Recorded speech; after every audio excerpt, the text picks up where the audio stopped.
आणि 10 वेळेस उठून उभं राहून त्यांना मानवंदना दिली. एका अर्थानं भारताची मान जगाच्या पाठीवर उंचावण्याचं काम जर कोणी केलं असेल तर ते मोदीजीने केलं.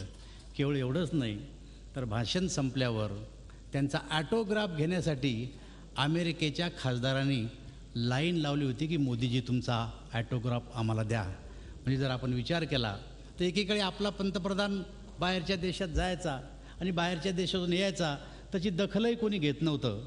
पण आत्ताच्या आपल्या प्रधानमंत्र्याचा जर विचार केला तर प्रधानमंत्री जातात त्या दिवसापासून तर येईपर्यंत दौऱ्यातले जे काही आपलं क्षणचित्र आहे किंवा दौऱ्यातले जे काही कार्यक्रम आहेत ते पूर्णपणानं लक्ष या देशातल्या लोकांचं त्यांच्याकडे असतं.